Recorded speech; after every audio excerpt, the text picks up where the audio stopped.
Assalamualaikum warahmatullahi wabarakatuh. Sahabatku, jumpa lagi di Jalan Dakwah. Pernahkah kamu merasa hidupmu itu stagnan? Rezekinya cukup, tapi tak pernah benar-benar merasa lega sih. Usaha udah kesana kemari, udah banting tulang, doa juga sudah, tapi tetap aja hidup rasanya kok gini-gini aja. Lalu kamu bertanya dalam hati, kenapa ya? Apa sih yang salah dengan hidupku? Nah, sahabatku, sebenarnya kamu itu tidak sendiri. Banyak orang juga yang merasakan hal yang sama, dan Islam punya jawaban atas itu dalam Al-Quran dan sabda Rasulullah SAW. Seringkali yang membuat hidup kita mandek itu bukan kurangnya usaha, tapi kurangnya berkah. Berkah adalah kebaikan yang terus bertambah dan membawa manfaat, baik secara lahir maupun batin, baik di dunia maupun akhirat. Dalam Islam, berkah bukan semata-mata tentang jumlah atau besar kecilnya sesuatu ya sahabat, tetapi tentang nilai dan manfaat yang Allah limpahkan kepadanya.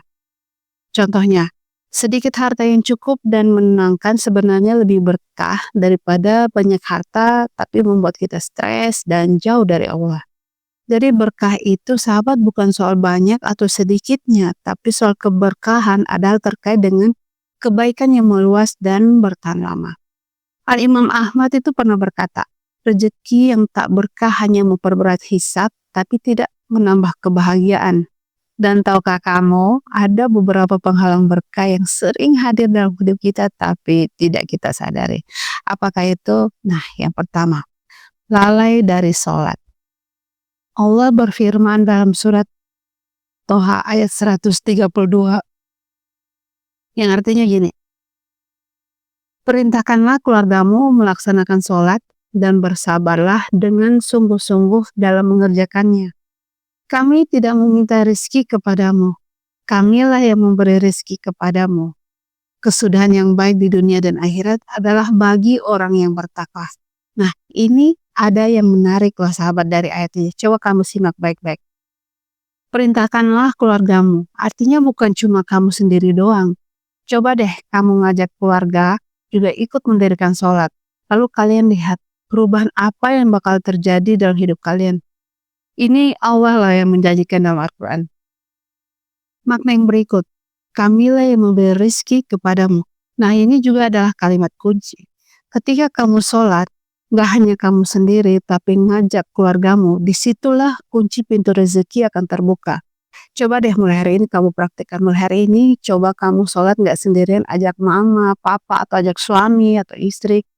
Lalu banyak bekerja keras tapi tidak meninggalkan sholat. Padahal sholat itu bukan beban. Itu adalah sebenarnya kunci rezeki. Lalu penyebab kedua yang membuat hidup kita gini-gini aja itu apa sih? Penyebab kedua adalah kurangnya syukur. Ya. Dalam Quran surat Ibrahim ayat 7 yang artinya, ingatlah ketika Tuhanmu memaklumkan, sesungguhnya jika kamu bersyukur, niscaya aku akan menambah nikmat kepadamu. Tetapi jika kamu mengingkari nikmatku, sesungguhnya azabku benar-benar sangat keras. Kita sebenarnya ini terlalu sibuk mengejar yang belum ada sampai lupa mensyukuri yang sudah ada. Mengapa kita bisa seperti itu? Karena hati manusia itu sebenarnya sering tertipu oleh ilusi kekurangan, ya. Kita hidup di dalam dunia yang membisikkan bahwa belum cukup, bahwa harus lebih, bahwa kebahagiaan itu ada hal yang belum kita genggam. Akibatnya apa? Kita berlari tanpa henti, mengejar bayangan hampa, sambil tak sadar menendang rezeki yang sudah ada di tangan kita sendiri. Contohnya gini, udah punya motor, kita kepikiran, kayaknya enak ya kalau punya mobil. Padahal di luar sana masih banyak tuh orang yang bahkan sepeda aja tuh nggak punya. Nah, kalau kita udah punya mobil, kita kepikiran lagi, coba punya Alphard ya, pasti lebih gaul, lebih keren. Padahal mobilnya juga masih bagus, masih bisa layak sih dipakai jalan.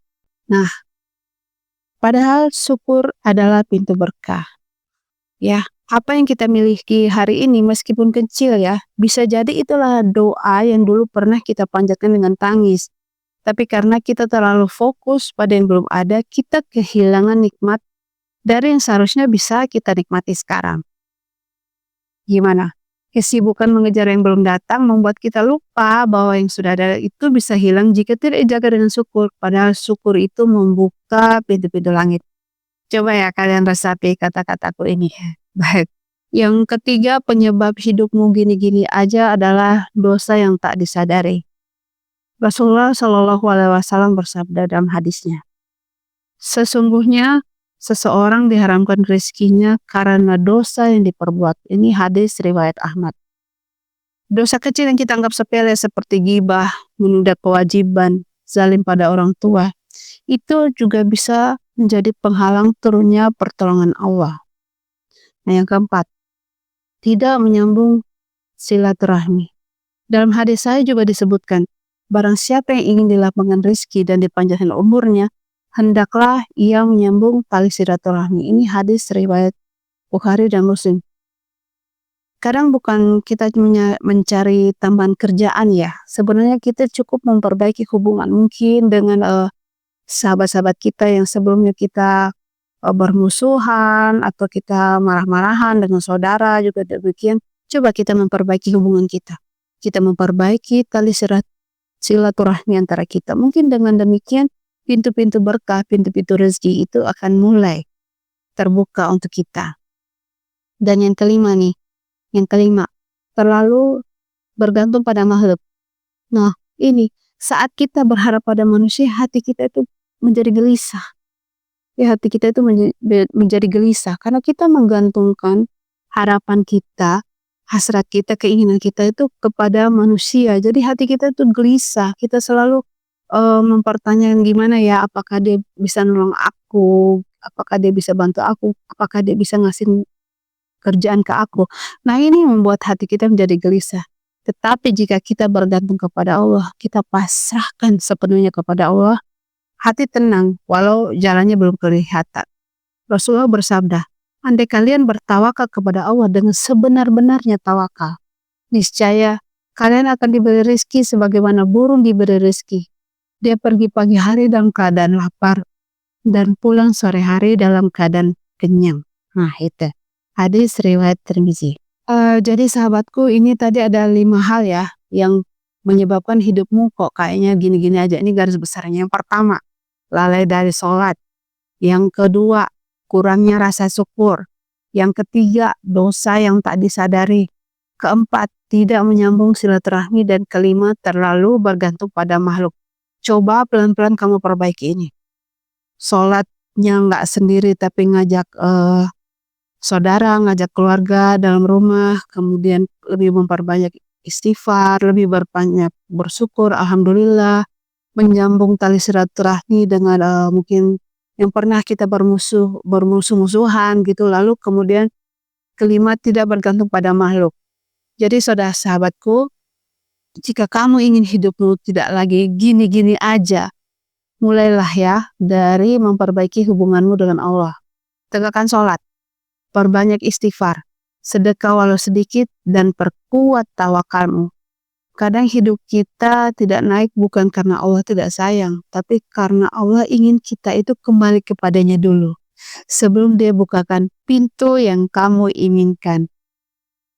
Jadi sahabatku, jangan lelah untuk berbenah, karena perubahan besar seringkali dimulai dari langkah kecil yang ikhlas. Jadi hari ini, kamu mulai dengan bismillah, maka yakinlah Allah akan membimbing sampai takdir terbaikmu.